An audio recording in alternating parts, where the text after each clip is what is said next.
if you're not aware what shadow work is, it is... Okay, apologies in advance for the lack of charisma in this video. I have never been more stressed in my whole entire life. It actually might be a nice change though for once. It's not so chaotic.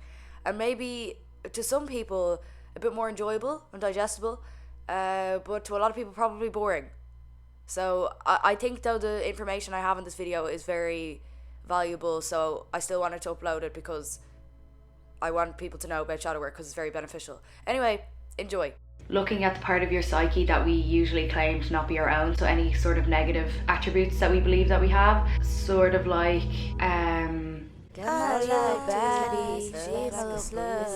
our emotional reactions to things, and it's usually based off like primitive negative human emotions that work on impulse, such as like envy, greed, selfishness, power. But it also, if you choose not to address the shadow side of yourself, you can be excluding inherent positive attributes as well, like confidence, self-assurance. If you want to know more information on it, I'd suggest like looking into Carl Jung. The article that I read for my information was from Scott Jeffrey, because I know inherently what shadow work is, but I find it hard to articulate it. So if you want more information on it, I'm going to link that article that I read down below. And every single part of shadow work is like personal experience and very internal, so any sort of outcome that I've had will completely differentiate between anyone else's outcome or their experience with shadow work. It can be really hard as well because you have to be really honest with yourself, and you find out stuff that you don't like about yourself as well, so that's why it's really difficult. And it does take perseverance and persistence, a lot of self-control to continue doing it,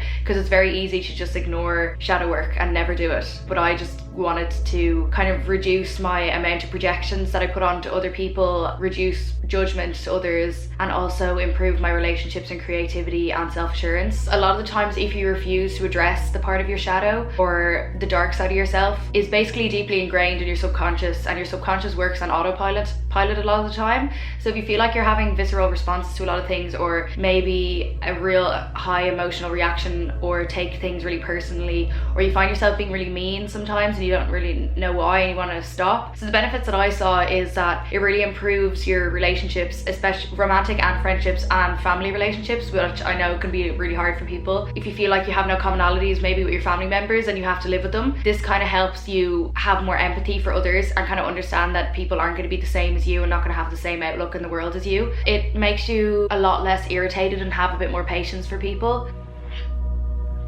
Another benefit is having a clearer perception of yourself, as long as you're being honest while doing the exercises, because you can lie to yourself and think that you're perfect, but it's kind of hard to avoid dishonesty or kind of embellishing yourself, because you're just writing it for yourself and you don't have to show anyone, so there's no point in dishonesty or trying to make yourself out better to what you actually are, because it's for your own self-improvement and not really for anyone else, and it just defeats the whole purpose of doing shadow work if you're going to lie in any of the things. Yeah, you become a lot more self-aware, and then when you are self-aware you can put action into changing as well, because I do believe people can change. I don't think that you're inherently a bad or good person. If you find out what your negative attributes are, how you're negatively contributing to the world, you can definitely change it. You can also see a difference in your mental health and physical health, because I know that perpetual negative mental health can affect your physical health, so it can lead to disease and that sort of thing, like high stress, emotional drain, depression. It is kind of emotionally draining at the start, especially if you have to address some things that you don't really want to, that you've been avoiding for a long time. Initially it can be kind of an emotional shock to the body. It feels like a lift or weight has been lifted after you address these things and work through every exercise, because you could be carrying around some sort of shame or guilt that you didn't even know that you were, because you've just been ignoring it or suppressing it for a long time. So I feel like an emotional weight lifts after you do these things as well. And then tips for how to start. So first is to try center yourself. So meditate before if you can. I find it really hard to meditate. I don't know if it's because of my ADHD, but I was talking to my sister about this yesterday, and she said it's probably harder for me to meditate because you don't have the same immediate gratification as say reading does, or maybe yoga, because yoga you can rationalize it in your head and see that the immediate effect of it is like you're getting some exercising, you're moving your body and you're increasing your flexibility. With reading, like you're gaining some more knowledge, but with meditation it's more like a long-term effect with consistency that you see as some sort of change within yourself. So that's why it's a bit harder. So if you can't meditate, or you're still practicing trying to meditate and you find that your mind races, I tried doing some yoga or maybe read 10 pages without going on your phone. I find it's much easier to ground myself if I'm not on my phone for a few hours of the day, day. It takes a lot of self-control, obviously, because in certain social situations, like if you're around people who are standing in a queue on your own, it can be hard to not just like glance at your phone or look at your phone to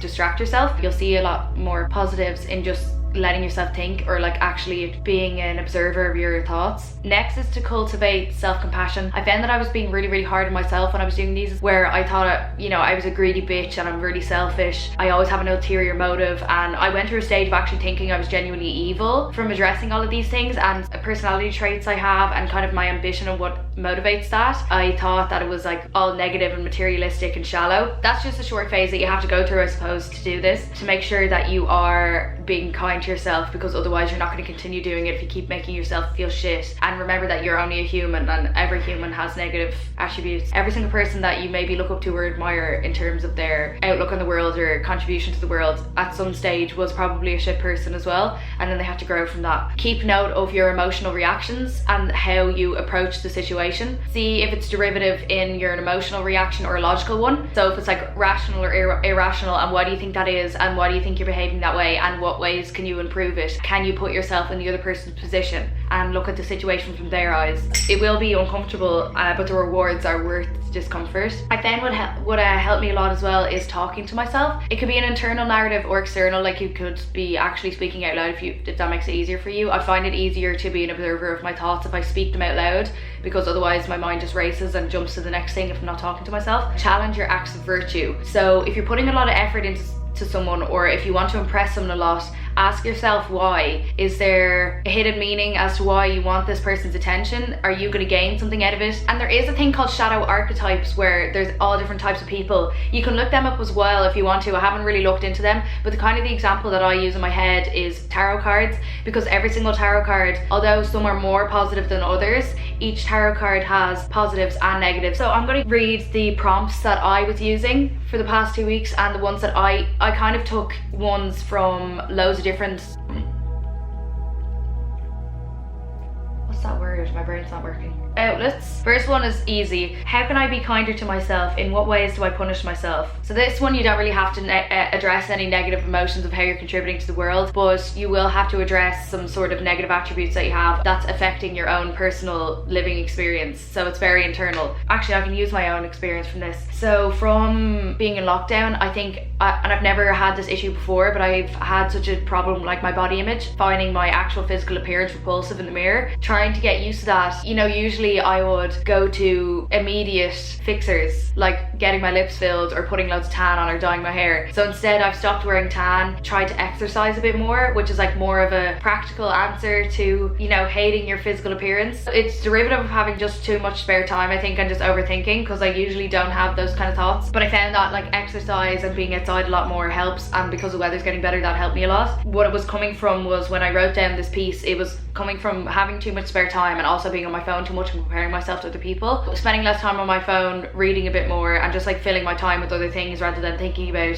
my body image. But also putting some practical solutions into play in my life, in my everyday life, like looking after my body, giving it healthy food, and spending time outside was like an act of self-love. It was telling myself, I actually love you enough to put good things into your body, so stop hating your reflection in the mirror. And then also punishing myself, as I can be a bit hard, like really hard on myself if something doesn't go the way I want it to, or if something fails. So that's why I tend to quit really easily. If I want to take a new direction in my life, or I find a real interest in something, I'll talk about it for a while, but then not actually pursue it properly, because I'm scared of failure and what that will come from. But actually in the real world, if you do fail, you learn from it, and then after trial and error and trying a bit more, you'll eventually succeed in whatever the way you perceive success. So I've been pushing myself harder and harder to like pursue things and not just quit whenever it gets hard. I even nearly like moved back to Dublin when there was some complications with moving into this apartment. I was almost like gonna run back to Dublin and just like live with my dad again and be like, oh well, it didn't work out, maybe I can try again. But I just kept pushing, and I was like, no, I'll figure it out and I'll find a solution. And then once you tell yourself that, like your subconscious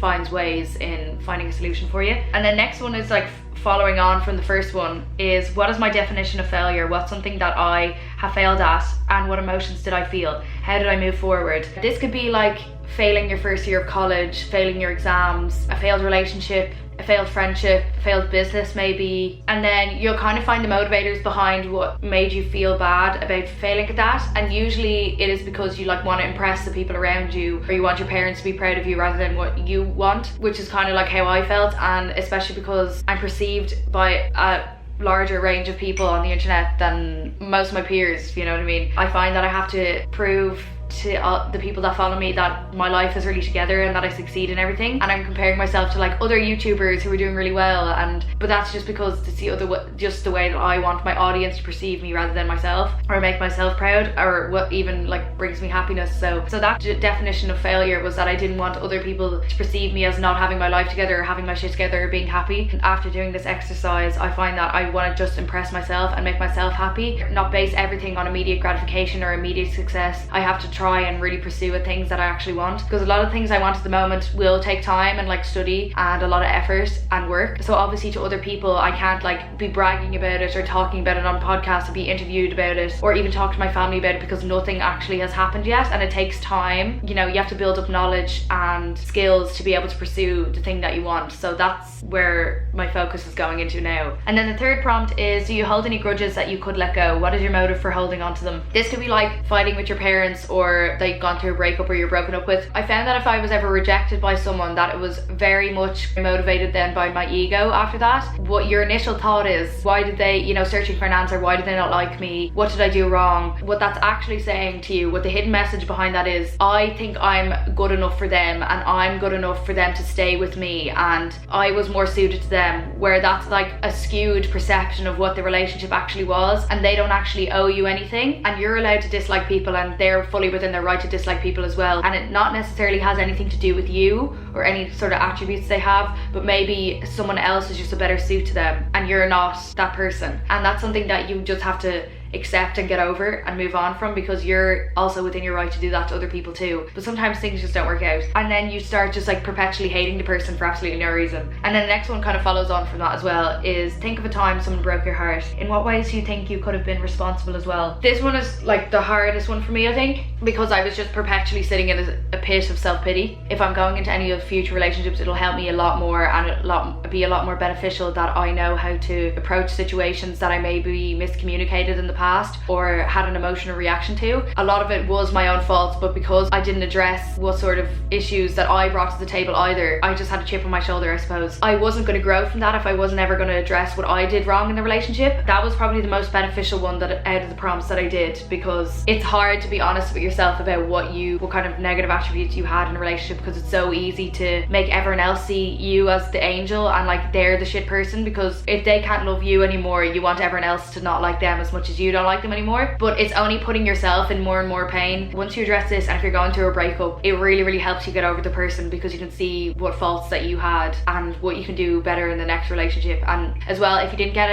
some sort of closure, or if you feel like there wasn't any solidified closure, which I think a lot of people feel like at the end of a relationship, especially during lockdown, because the lines of communication are very closed off. If you do this prompt, it's very beneficial to like extract your own sort of internal closure within yourself, instead of like trying to hound the other person for an answer, which you'll probably never get. Yeah, an elusive conclusion, you won't get it. Next one, this is really beneficial as well. In what ways are you privileged? How often do you take things for granted? This really helps me when I feel like I'm spiraling into depression, because a lot of times I can just ignore the things that I have in my life that I would have wished for like 5 years ago. And if you find yourself comparing your life a lot to other people that you see on the internet, whatever motivates greed is good for this, and kind of addressing that, because I think as humans, especially in this generation, with like law of attraction, manifestation being the driving force of the internet, it's hard to just accept what you have as good enough. It's like we're always striving for more and more and more things. Next one is write a letter to someone who hurt you. I did a few of these, so a few different people. You'll have a different outcome for every single one, so I recommend doing that one as well, to more than one if you find that you have more than one. How do I react when something does not turn out the way it should? This is the same kind of like addressing failure. Maybe if you had high expectations for a day out with your family or a day with your friends, and inside out and stuff like that. Like, why do you think that you feel how you felt because it didn't end up the way you want? It kind of helps you stop having such high expectations for things in your life and just let things be and let things happen. Write a letter to your teenage self. This one was hard for me as well because I find that I have a lot of shame and guilt attached to the person that I was when I was a teenager, and whenever I look back and have feelings of nostalgia, I get like a nauseous feeling and get really anxious because the way I'm living now, I feel like I could have benefited a lot if I knew all the knowledge that I have now back when I was 14 or 15, or if I had the same approach to life as I do now back then. I blame myself for a lot of negative outcomes in my family life and like my friendships and stuff because of how I was as a teenager, but there's nothing I can do to change that. And the reason I ended up the way I was, or kind of the emotional reactions I was having as a teenager, is because it was circumstantial, like the way my life was. And obviously my life is completely different now. I wouldn't have been able to grow as much as I have now if I didn't have that person in my life, like who I was as a teenager. A lot of my trauma, I suppose, derived from when I was around 16 and 17, which I've kind of been ignoring because from the ages of like 17 to 21, I'd say I kind of wanted to put on this facade that I was a really strong, independent woman and that I could handle any situation. I was really extroverted and confident. I used it as like a humor, just using it in the incorrect ways without actually addressing it or how it affected me when I was younger or how it's affecting me now and kind of like my romantic relationships and friendships. Yeah, that one was probably one of the hardest for me as well. Next is, how do you handle criticism for others? You get defensive, what feels like a personal attack. This really helped me as well. Obviously, if you have any sort of following, you've received like an abundant amount of criticism from people, like more than the average person would. No, I don't get that much, like obviously because I don't have like that much of a big following, but I do have to deal with it sometimes. That one was okay because I feel like I do have a good grasp on how it affects me and how I approach to it. It's like not bad, like I take it pretty well. I don't really get defensive with criticism, but I do feel like it's a personal attack if someone ever affects my friends or family, and that's when I get really, really defensive. So I've had to do a lot of like healing to be able to deal with that as well, because I blame myself a lot that if my friends or family are getting like abuse as a byproduct of being associated with me, I tend to blame myself a lot, but actually it's like the person's issues. Next one is, do I offer kindness without any attachment? Can I give kindness freely without the narrative of feeling taken advantage of? And the only time I'm really kind to maybe my friends or family is or if I want to make them feel loved, I give a lot of material possessions. So if someone's upset, like I want to buy them something, and I suppose that's my own love language, where it's like acts of service, gifts and words of affirmation. So I'll do all those things, like write someone a letter, buy them something, or yeah, do something for them. But I can't really actually communicate my feelings for them or talk to them about it or even listen. Like I find that I'm not even really a good listener.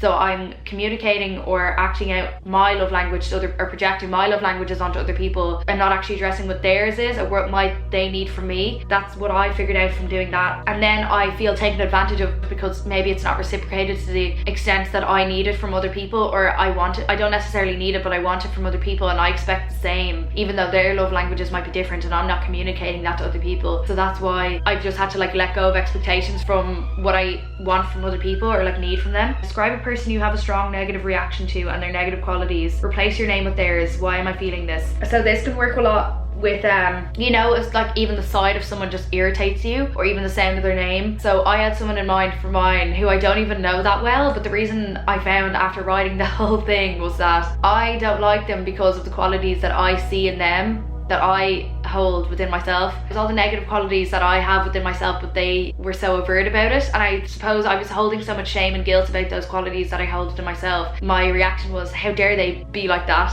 in public? Because I knew that I was like, it was like I was mad at myself. So I suppose it's made me be more aware of when I'm judgmental to others. It's usually because I withhold the attributes that I dislike about myself and I'm projecting it onto them. Next one is, what don't you like about yourself or feel insecure about? Mine were a lot of the times I feel like I'm just inadequate for people, or I'm never good enough. Like there'll always be, I suppose that's a pretty general one. Yeah, it's pretty generic, that I'm sure most people feel like that, where they just feel like they're not good enough. Like I never feel like I'm pretty enough for any people that I'm romantically interested in, that they'll always find someone better than me, or that there's always someone going to be funnier than me, or like more intelligent or more kind, dresses better, can sing better than me, you know. But if you have that sort of outlook on your life, you'll find that there is always someone better at you at something, but that doesn't mean that there's any less value on your life. Analyze a bad habit you you have and how it negatively impacts your life, how you developed it and why you hate it. I'm not going to go into what mine is because it's too personal, but that's pretty self-explanatory. Next one is, who do I idolize and place on a pedestal? What about them makes them special? And then the last one, which is one of the most beneficial, is when I feel jealous of someone else, what is my jealousy usually tied to? What does the person have that I feel a lack of? Can I recognize where my scarcity mindset developed around this? So that's all of them. And then I wrote down some emotions that are usually attached to any of these outcomes. So the first one would be bitterness, and that shows if you feel any bitterness towards someone, it shows where you need to heal, where you're still holding judgments on others and yourself. The next one is guilt, shows that you're still living life in other people's expectations of what you should do. If you feel any shame, it shows that you're internalizing other people's beliefs about who you should be or who you are, and that you need to reconnect with yourself. Also, I'm selling t-shirts and hoodies. I'll leave them here. They're going to be linked down below. But if you want to buy one now, they're linked there. And also I was thinking, because I've stopped doing OnlyFans obviously because it had like a really bad effect on my mental health and kind of like I'm gonna have a podcast talking about all the reasons why I quit OnlyFans, but the account is still like active. So I was trying to think of a way to utilize it. I was thinking of having it where it's still like a paid subscription, so it's like a Patreon, but it'll be obviously a lower price. But it could be like you get early access to unlisted videos, so when they're first uploaded, before I actually launch them on YouTube, I'll use it kind of like as a Finsta sort of situation where I just like post random pictures. I'll do like book reviews, movie reviews, because sometimes I feel really insecure about like spamming my story or my main story. I even get insecure about spamming my close friends or my Finsta because I feel like my friends are gonna get annoyed at me. I think it would be a good platform to use because you can also use private message, you can comment on the posts, and you can post like voice notes and pictures and big long statuses. So it's like a really good platform just without like posting obviously any sort of sexual content. I can use it as something else, and it's a good way to support me, and I know that the people that are paying for something are going to actually want to hear from me and like are interested in what I have to say, so I won't feel as insecure about like spamming it. So yeah, let me know if you'd be interested in that, or someone just comment it and then the amount of likes will tell me. Otherwise I'll just like deactivate the account. It's not a big deal. But yeah, I'll post like outfit pictures and shit. Yeah, so let me know in the comments if you'd be interested in that, and I hope everyone has a lovely day. Bye.